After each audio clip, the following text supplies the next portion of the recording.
அடுத்ததாக போஜன பலி. முதலாவது எங்களை ஒப்புக் கொடுக்கிறோம், ரெண்டாவது எங்களுடையதை ஒப்புக் கொடுக்கிறோம். இதுதான் போஜன பலி.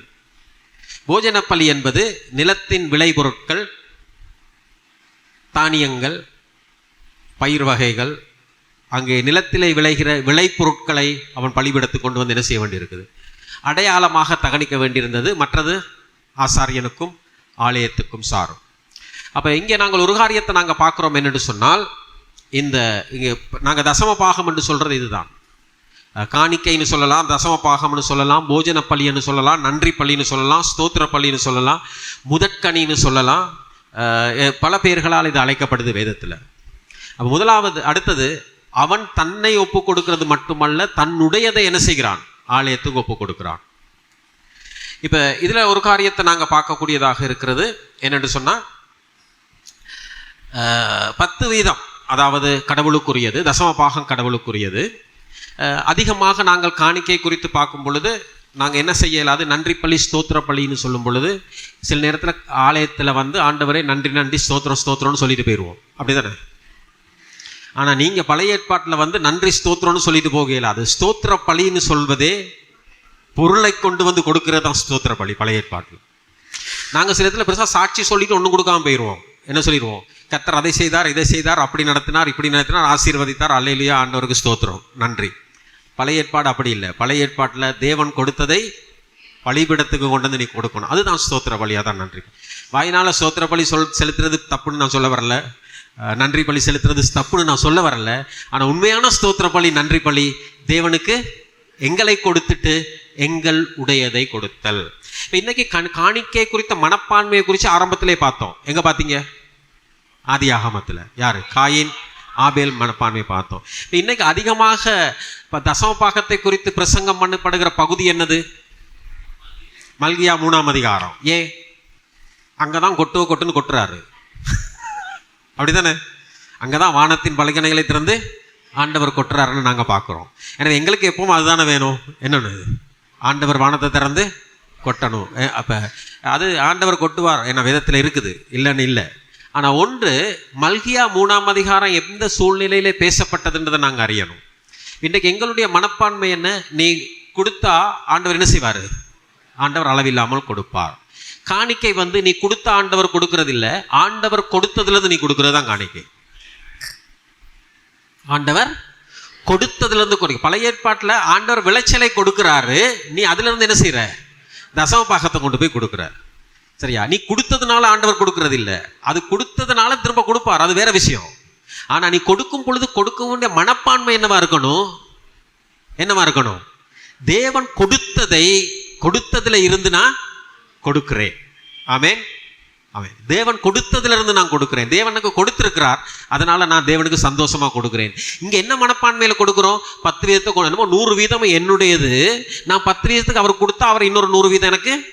இது வந்து காணிக்கை கொடுக்கறதுல தப்பான மனப்பான்மை. இதுதான் காயினுடைய மனப்பான்மை. அதாவது நான் கொடுக்கறதுனால தேவன் கொடுப்பதில்லை, தேவன் எனக்கு கொடுத்ததுனால் நான் கொடுக்கிறேன், அந்த சந்தோஷத்தோடு நான் அவனுக்கு கொடுக்கணும். ஆமென்.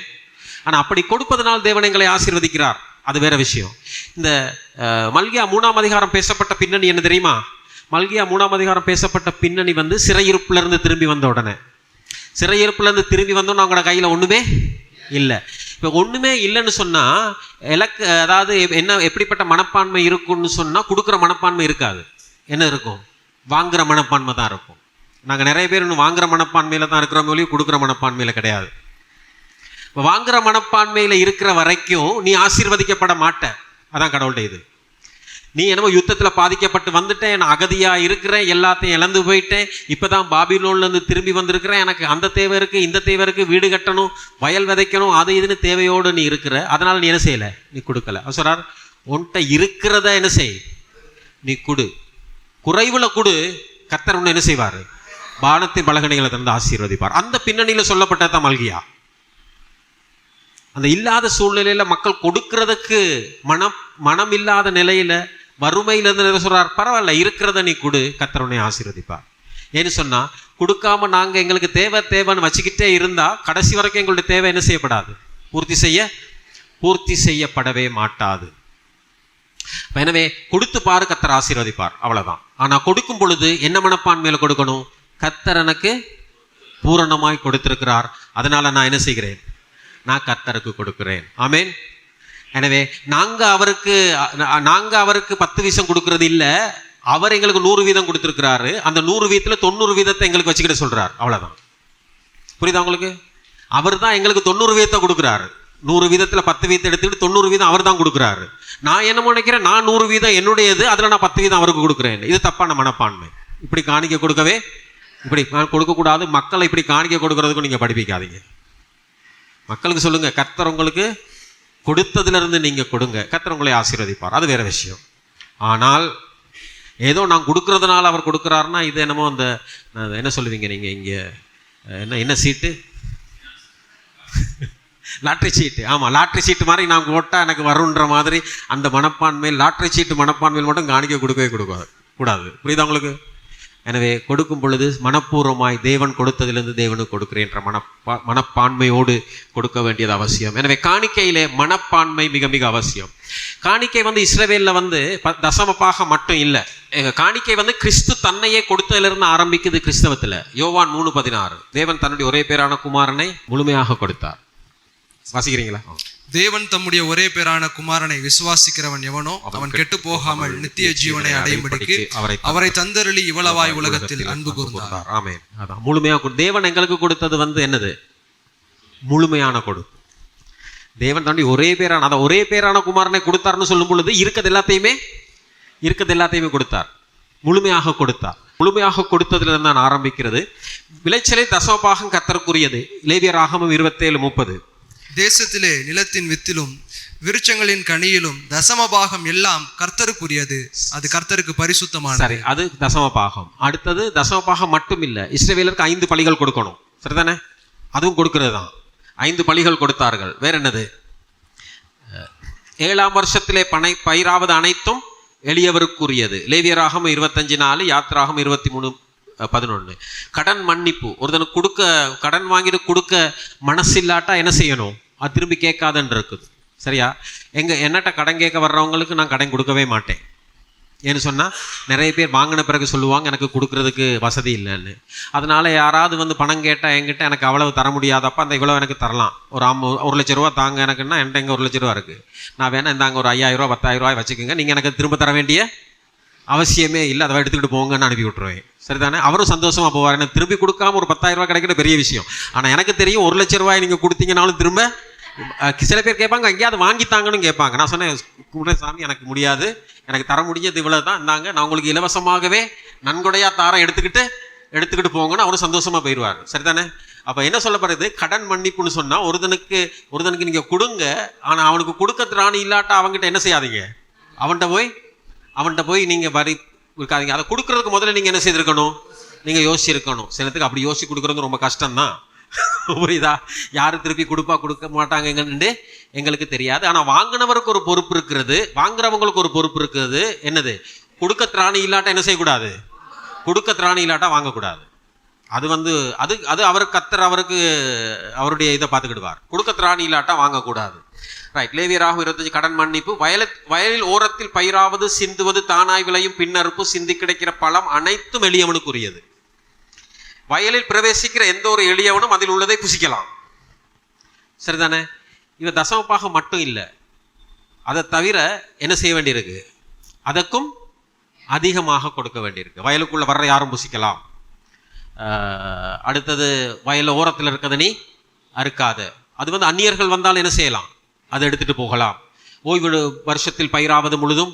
அடுத்தது இந்த பின் விளை, அது என்னது சொல்லுங்க, பின் அறுப்புன்னு இருக்கு. பின் அறுப்புன்னு சொன்னா அறுத்து முடிச்சுட்டு போன பிறகு தானா என்ன செய்யும்? தானா விளையும். அதுவும் என்ன செய்யுங்க, அதை நீ போய் திரும்ப அறுக்க. அப்ப என்ன நான் சொல்ல வர்றேன்டா, இந்த வாழ்க்கையில தசமபாகம் நீ விளைஞ்ச நாள் மட்டும் இல்லை, மற்ற நாளைக்கும் என்ன செய்யணும்? நீ கொடுத்துக்கிட்டு இருக்கணும். தேவைகளை கண்டால் நீ கொடுன்னு சொல்றார். அப்படின்னா தசமபாகத்துக்கு மேல கொடுக்க வேண்டியிருக்கு. அடுத்த ஜூபிலி 25, லேவியராகமம் 25ல் ஜூபிலியில நீ என்ன செய்யணும்? முழுமையா ஒருத்தண்ட நீ அடகு வாங்கியிருந்தாலோ ஒருத்தண்ட காணி பூமியை வாங்கியிருந்தாலோ அதை என்ன செய்யணும்? திருப்பி நீ கொடுக்கணும், அதை நீ திருப்பி கொடுக்கணும் அப்படின்னு சொல்றார். அப்ப இதுல இருந்து என்ன சொல்ல வர்றாருன்னு சொன்னா, அந்த லேவியராகமம் 25, 23 தேசம் எனக்கு சொந்தமானதுன்னு சொல்றார். தேசம் என்னுடையதா இருக்கிறபடியால் நீங்கள் நிலங்களை அறுதியாய் விற்க வேண்டாம், நீங்கள் பரதேசிகளும் என்னிடத்தில் புறக்குடிகளுமாய் இருக்கிறீர்கள். ரைட், அதான் நீங்கள் என்னிடத்தில் பரதேசிகளும் புறக்குடிகளுமாய் இருக்கிறீர்கள். அப்படிதான். அப்படின்னா இது எல்லாமே என்னுடையது. இவ்வளவு நேரம் அதான் நாங்க பார்த்தோம். நீங்க இன்னைக்கு இதை அனுபவிக்கிறீங்க, நாளைக்கு என்ன செய்வாங்க? இன்னொருத்தர் இந்த தேசத்தை அனுபவிப்பாங்க. இந்த வீட்டில் நீங்க குடியிருக்கிறீங்க, நாளைக்கு இன்னொருத்தன் குடியிருப்பான். அப்படின்னா நீங்க இந்த தேசத்துல என்னது? பரதேசிகளும் புறக்குடிகளும். நீங்க கடந்து போகிறவர்கள். இது எல்லாத்தையும் உங்களுக்கு சொந்தமாக்கி கொள்ள முடியாது. எனவே தேசம் என்னுடையதுன்னு சொல்றார். தேசம் என்னுடையது, நான் தான் என்ன செய்கிறேன்? அதை உங்களுக்கு கொடுத்தேன். நாளைக்கு அது இன்னொருவருக்கு, உங்களுடையது நாளை இன்னொருவருக்கு சொந்தமாகும். எனவே இந்த தேசத்தை எதையுமே இந்த உலகத்தில் நீங்கள் என்னவாக்கி கொள்ள முடியாது? சொந்தமாக்கி கொள்ள முடியாது. அதுதான் ஜூபிலி பண்டிகைன்னு ஒன்று வைத்தார். நீ திருப்பி கொடுத்துக்கிட்டே இருக்கணும் அப்படின்னு சொல்லும் பொழுது இஸ்ரவேலருக்கு ஒன்று தெரியும். என்ன தெரியும்னா, எதையுமே இந்த தேசத்தில் நாங்கள் எனக்கு சொந்தமாக்கி கொள்ள முடியாதுன்ற மனப்பான்மையிலே அங்கே அவர்கள் வாழ வேண்டி இருந்தது. ஏன்னா அவர் தான் அந்த தேசத்தை கொடுத்தார். யாருக்கு? அந்த மக்களுக்கு கொடுத்துட்டு சொல்கிறாரு, இது என்னுடையதுன்னு. இப்போ இது எப்படின்னா, முதல்ல சொன்னால் பாலும் தேனும் ஓடுகிற தேசத்தை கொடுப்பேன், உனக்கு என்னது, கட்டாத வீடுகளிலே குடியிருப்பாய், நட்டாத மரங்களின் கனிகளை புசிப்பாயின்னு எல்லாம் கொடுத்துட்டு கடைசியில் சொல்கிறா இது உனக்கு சொந்தம் இல்லைன்னு. நான் இந்த இங்கிலாந்து தேசத்தில் போயிருந்த நேரத்தில் அங்கே ஒரு சட்டம் இருக்குது. எப்படின்னா, இங்கிலாந்து தேசம் மகாராணிக்கு சொந்தமானது. இங்கிலாந்து தேசம் மகாராணிக்கு சொந்தமானதுன்றதான் அவங்களோட கான்ஸ்டிடியூஷனில் இருக்குது. நீங்கள் என்ன தான் வீடு வாங்கினாலும், நீங்கள் என்ன தான் காணி வாங்கினாலும், கீழே ஒரு டீட் ஒன்று எழுதி வச்சிருக்குது. என்ன எழுதி வச்சிருக்குது? அந்த முழு தேசமும் ராஜ குடும்பத்துக்கு சொந்தமானது அப்படின்னு. அப்போ நீங்கள் குடியிருக்கிறீங்க, அதுக்கு மேலே தான் நீங்கள் குடியிருக்கிறீங்க. எதுக்கு கீழே? மகாராணியினுடைய தேசத்தில் தான் நீங்கள் சொந்தமாக வாங்கி குடியிருக்கிறீங்க. அதே மாதிரி தான் இஸ்ரவேல் மக்களுக்கு சொல்கிறார், தேசம் என்னுடையது, நீங்கள் உங்களுக்கு சொந்தம் தான், இது உங்களுக்கு சொந்தம் தான், அந்த வீடு உங்களுக்கு சொந்தம் தான், இந்த காணி பூமி உங்களுக்கு சொந்தம் தான், இதில் எல்லாமே உங்களுக்கு சொந்தம் தான். ஆனால் அதுக்கு கீழே இன்னொரு சொந்தக்காரர் இருக்கிறாரு. இப்போ நான் அன்னைக்கு கனடா தேசத்தில் குறித்து பேசி கொண்டிருந்த நேரத்தில் அங்கேயும் சொன்னாங்க, எங்கள் தேசத்துலேயும் இப்படி ஒரு சட்டம் இருக்குன்னு. ஏன்னா அது பிரித்தானிய காலனியாக இருந்தது. எங்கள் தேசத்துலேயும் இப்படி ஒரு சட்டம் இருக்குது அப்படின்னாங்க. எனக்கு தெரியலை, சொன்னாங்க அப்படி இருக்குன்னு. அதாவது என்ன நான் சொல்ல வருகிற விஷயம் இதுதான். என்னதான் இருந்தாலும், நாங்கள் என்ன தான் சொந்தம் பாராட்டினாலும் எல்லாத்துக்கும் சொந்தக்காரர் ஒருத்தருங்க மேலே இருக்கிறார். ஆமேன். அதை மறந்து போய்விட கூடாது. எனவே அனைத்தும் தேவனுக்கு சொந்தமானது. எனவே எவரும் எவரையும் எதையும், அதனால தான் சொல்றார், யாரை நீ அடிமையாக வைத்திருக்க முடியாது, யாரையும் நீ அடிமையாக வைத்திருக்க முடியாது என்ற கட்டளைகள் கொடுக்கப்பட்டதெல்லாம் காரணம் அதுதான். பூமியும் அதன் நிறைவும் உலகமும் அதில் உள்ள குடிகளும் கர்த்தருடையது, நாம் கடவுளுக்கு சொந்தமானவர்கள், எனவே எமக்குரிய அனைத்தும் கர்த்தருடையது. 2 கொரிந்தியர் 9:6-10. கொடுக்கும் பொழுது கர்த்தர் வர்த்திக்க பண்ணுவார், அதில் எந்த சந்தேகமும் கிடையாது. சரியா? வாசிங்க அதை. பின்னும் நான் சொல்லுகிறது என்னவெனில், சிறுக விதைக்கிறவன் சிறுக அறுப்பான், பெருக விதைக்கிறவன் பெருக அறுப்பான். அவனவன் விசனமாயும் அல்ல கட்டாயமாயும் அல்ல, தன் மனதில் நியமித்தபடியே கொடுக்க கடவன். உற்சாகமாய் கொடுக்கிறவனிடத்தில் தேவன் பிரியமாய் இருக்கிறார். உற்சாகமாய் கொடுக்கிற இடத்திலே தேவன் பிரியமாக இருக்கிறார். எனவே நாங்கள் பார்க்குறோம், ஆபகுக்கில் அத்தி மரம் துளிவிடாமல் போனாலும், திராட்சை செடி, ஒலிவ மரம், இதெல்லாம் ஒவ்வொரு சீசனை பற்றி பேசுது. இஸ்ரவேலில் ஒவ்வொரு காலநிலையில் ஒவ்வொரு விளைச்சல் வரும். அப்போ ஒவ்வொரு காலநிலையிலே விளைகிறது எல்லாத்தையும் என்ன செய்ய வேண்டியிருக்கு? அவர்கள் ஆலயத்துக்கும் கொடுக்க வேண்டியிருக்கிறது, மக்களுக்கும் கொடுக்க வேண்டிய. ஏன்னா இஸ்ரவேலுடைய வாழ்க்கையை கொடுக்கிற ஒரு வாழ்க்கை. எனவே அந்த மக்களை இன்றைக்கு ஆண்டவர் ஆசீர்வதித்திருக்க காரணமே அதுதான். எங்களுக்கு தெரியாது, உலகத்தில் அதிகமாக கொடுக்குறவங்க அவங்க தான். ரைட். அடுத்தது சமாதான பலி. சமாதான பலி என்பது ஷாலோம், ஐக்கியம், உறவு. அடுத்தது உணவு, திருவிருந்து. இன்னைக்கு நாங்கள் சொல்கிறோம், இப்போ எங்களுக்கு எங்களோட ஆலயத்தில் இப்போ முதலாவது பார்த்தோம், எங்களை ஒப்பு கொடுக்குறோம், ஆராதனை சம்பூர்ணமான அர்ப்பணிப்பு. 2வது எங்களுடையதை ஒப்பு கொடுக்குறோம். அடுத்தது 2வது காணிக்கை. 3வது ஐக்கியம், 3வது திருவிருந்து அல்லது ஐக்கிய போஜனம். வேதாகமத்தில் உணவும் ஐக்கியமும். வேதாகமம் முழுவதும் ஆதியாகமத்திலிருந்து வெளிப்படுத்தல் வரைக்கும் சாப்பாட்டை பற்றி தான் பேசுது. ஆதியாகமத்திலிருந்து வெளிப்படுத்தல் வரைக்கும் சாப்பாட்டை பற்றி தான் பேசுது. 7 சபையில் 3 சபைக்கு சாப்பாட்டை பற்றி தான் பேசுகிறார். பரதேசின் மத்தியில் இருக்க ஜீவ விருட்சத்தின் கனியை உனக்கு புசிக்க கொடுப்பேன் 2:7. மறைவான மன்னாவை புசிக்க கொடுப்பேன் 2:17. லவோதிக்கேயா சபையில் சொல்கிறார், ஏதோ வாசல்படி நின்று தட்டுகிறேன், என் சத்தத்தை கேட்டு பிரவேசித்தால் அவனோடு நான் போஜனம் பண்ணுவேன், அவனும் என்னோட போஜனம் பண்ணுவான். அப்போ இங்கே போஜனம் பண்ணுறதை பற்றி தான் பரலோகத்திலே பேசுகிறார். சரிதானே? சபைகளுக்கு பேசுகிறாரு, பரலோகத்திலையும் அதை பற்றி தான் பேசுகிறார் அவர். பரலோகத்தில் என்ன செய்யப்படுகிறது? பரலோகம் எப்படி இருக்குமா? நீங்கள் ஆபிரகாம், ஈசாக்கு, யாக்கோபு என்பவர்களோடு என்ன செய்வீர்கள்? பந்தி இருப்பீர்கள். அது என்ன எனக்கு புரியல, சரிதானே? ஆனால் சாப்பாட்டை பற்றி தான் பேசுது அது. அடுத்தது வெளிப்படுத்தல் 19:6 ஆட்டுக்குட்டியானவரின் கல்யாண விருந்துக்கு அழைக்கப்பட்டவர்கள் பாக்கியவான்கள். பரலோகத்திலையும் நாங்கள் பார்க்குறோம் ஆட்டுக்குட்டியானவருடைய கல்யாண விருந்து. ஒரே விருந்தில் தான் இருக்குது, கிறிஸ்தவமே விருந்தில் தான் போய்கிட்டு இருக்குது. ஒவ்வொரு ஞாயிற்றுக்கிழமையும் நாங்கள் வந்து என்ன செய்கிறோம்? திரு விருந்து, கம்யூனியன் என்கிறதே விருந்து தான். பழைய ஏற்பாட்டில் அது என்னது, ஒவ்வொரு ஞாயிற்றுக்கிழமை வந்து நல்லா ஆதி சபையிலே சொல்லப்படுகிறது. அது என்ன சொல்லப்படுது? அனுதினமும் அப்பம் பிட்டார்கள். அனுதினமும் வீட்டில் விருந்து தான் இருந்திருக்கு. எப்போ? ஆதி சபையில். ரொம்ப சந்தோஷமான ஒரு ஆராதனையாக இருந்திருக்கும் அது. ஏன்னா அந்த அளவுக்கு என்னது, ஐக்கியம். சரியா? சாப்பிட்றதே வந்து என்னது, ஒரு ஐக்கியம். அப்போ பரலோக ராஜ்யம் கல்யாண விருந்துக்கு ஒப்பாக இருக்கிறது என்ற ஒரு உவமையை நாங்கள் பார்க்குறோம். ஆரம்பத்து கட்டளையே சாப்பிடாதன்ற கட்டளை தான். யாருக்கு? ஆதாமுக்கும் ஏவாளுக்கும். ஆதியாகமம் 2:16-17, 2:22, 24. சரிதானே? கிறிஸ்து போஜனம் பண்ணினார். கிறிஸ்துவுக்கு கொடுத்திருந்த பேரே அதுதான். என்ன பேரு? போஜன பிரியன். ஏன்னா அவர் போற இடத்துல என்ன செய்தாரு? எல்லா வீட்லையும் சாப்பிட்டார். ஆண்டவர் முதலாவது அற்புதம் செய்ததே எங்க? கல்யாண வீட்டில் தான். முதலாவது அற்புதம் செய்ததே கல்யாண விருந்தில் தான் போய் அற்புதம் செய்தார்.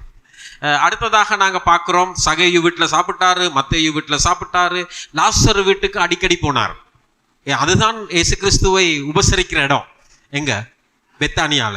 பெத்தானியால அவருக்குன்னு ஒரு வீடு இருந்தது. மார்த்தாள், மரியாள், லாசரு இந்த குடும்பத்தோடு தான் ரொம்ப ஐக்கியமாக இருந்தா. எங்களுக்கு தெரியும், மார்த்தாள் போகிற நேரம் எல்லாமே சமைச்சு சாப்பாடு போட்டு கொண்டு இருந்தா. அதனால மார்த்தாளை மோசமாக பேசாதீங்க. ஏன்னு சொன்னா, அன்னைக்கு ஒரு நாள் தான் மிஸ் பண்ணிட்டா. அது எத்தனையோ நாள் இயேசு கிறிஸ்துக்கு என்ன செய்திருக்கிறா? சாப்பாடு போட்டிருக்கிறா. முக்கியமான ஒரு ஆள். நான் இப்படி சொல்றது வழக்கம், நகைச்சுவையா இதை சொல்லுவேன். இயேசு கிறிஸ்து லாசருவை எழுப்புனதுக்கு காரணமே இதுதான். என்ன, அந்த வீட்டில் தொடர்ந்து சாப்பிட்டு இருக்காரு, எதையாவது என்னமாவது பண்ணணும். எனவே சாப்பாடு அந்த அளவுக்கு என்னது, மக்களை உயிரோடு கூட எழுப்பக்கூடியது. ஆமேன். அடுத்து ஆயக்காரரோடு சாப்பிட்டார். வனாந்தரத்தில் 2 முறை சாப்பாடு கொடுத்தாரு. இயேசு அடிக்கடி பரிசேயர்களோடு பாவிகளோடு பந்தி இருந்தார். இயேசு அடிக்கடி பாவிகளோடு பரிசேயரோடு உணவருந்தினார்னு சொல்லப்படுகிறது. இயேசு கிறிஸ்து உயிர்த்தெழுந்த பிறகு என்ன செய்தாரு? போஜனம் பண்ணினார். பரலோக ராஜ்யத்தில் யாரும் பசியாய் இருப்பதும் இல்லை, தாகமாய் இருப்பதும் இல்லைன்னு சொன்னாலும் இயேசு கிறிஸ்து உயிர்த்தெழுந்த பிறகு சாப்பிட்றாரு. எனக்கு அது புரியலை.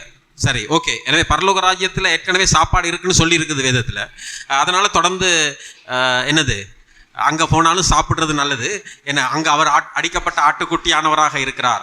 மிஷனை குறித்த செய்தி, பேதுருக்கு வர்ற செய்தி என்னது? நேரடியாக சொல்லியிருக்கலாம், போய் எல்லா ஜாதிகளையும் நீ என்ன செய், ஆதாயப்படுத்துன்னு சொல்லியிருக்கலாம். ஆனால் பேதுருக்கு என்ன செய்கிறது? வானத்திலேருந்து ஒரு பெரிய ஒரு துப்பட்டி இறங்கி வருது. அதில் எல்லா விதமான மிருகங்கள் இருந்து அடித்து புசி அப்படின்றாரு. அவன் மிஷனை பற்றி யோசிக்கவே இல்லை. ஏன்னா அவன் பசியாயிருந்தான்னு வேதம் சொல்லுது அந்த இடத்துல. அவன் என்ன சொல்கிறான்? ஆண்டவரே, தீட்டானதொன்றை நான் புசிப்பதில்லை அப்படின்றான். புரியுது உங்களுக்கு? அப்படின்னா இவன் என்னத்தை பற்றி யோசிக்கிருக்கான்? மிஷனை பற்றி யோசிக்கல. எதை பற்றி யோசிக்கிட்டு இருக்கான்? சாப்பிட்றதை பற்றி தான் யோசிக்கிட்டு இருந்திருக்கிறார். யாரு?